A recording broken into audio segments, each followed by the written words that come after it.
Sahabat YKB, senang kau bisa jumpa lagi dalam acara Mari ke Segar Hati di channel YouTube YKB Bahasa Kupang. Kotong perenungan saat ini diambil dari buku Renungan Wasiat Kekal yang dipunjudul Kejar Keuntungan Sah berdasarkan Yeremia pasal 22 ayat 11 sampai ayat 17. Ayat renungan ada di ayat 17. Sebelumnya mari berdoa. Tuhan, dengan kepala tertunduk, kotong semua mohon biarlah Tuhan mau berfirman untuk kotong. Amin. Yeremia pasal 22 ayat 17.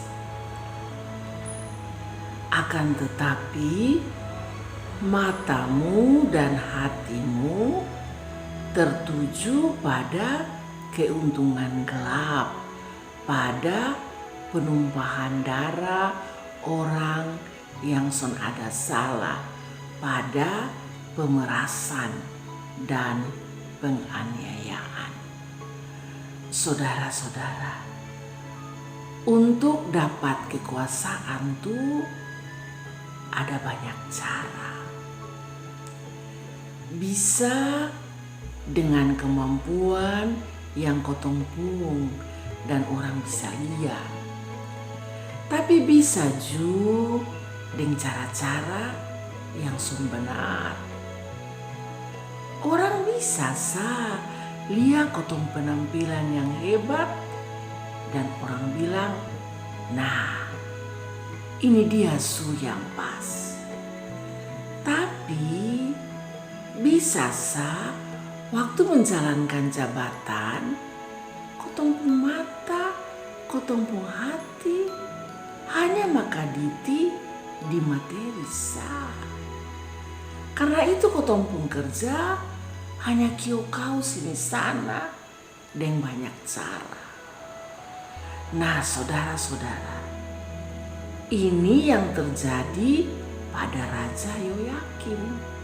Dalam Alkitab tuh jelas, dia sangat lalim, son suka kebenaran dan injak-injak keadilan.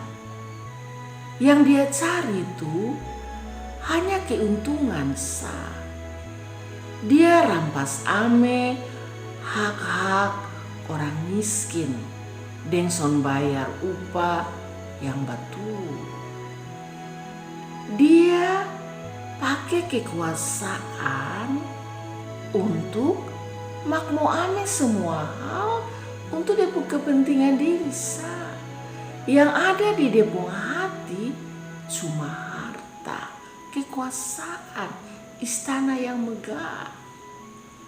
Tapi orang-orang miskin, rakyat jelata yang harusnya dia lindungi dompung hak-hak, malah dia ame semua untuk dipung keuntungan. Ini yang bikin alam murka. Nah, saudara-saudara, son salah ju kalau orang kasih tunjuk penampilan yang baik. Apalagi sebagai pemimpin, penampilan yang baik atau penampilan luar tuh penting. Kalau sonde orang bilang, pemimpin apa tuh kok di penampilan Tapi dia pun tanggung jawab yang paling besar adalah melakukan keadilan dan kebenaran. Ini yang sering orang lupa diri.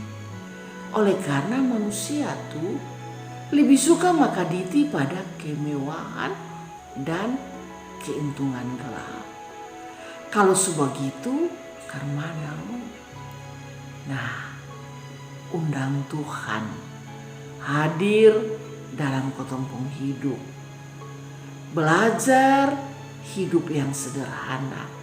Belajar mengasihi sesama seperti diri sendiri.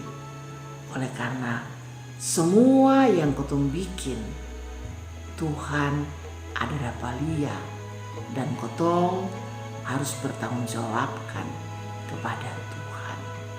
Amin. Mari kotong berdoa. Terima kasih untuk firman Tuhan pada saat ini. Ajarlah kotong semua untuk bisa mencintai keadilan dan kebenaran, dan son ingat diri sa. Mampukan kotong Tuhan. Amin. Demikian firman Tuhan hari ini.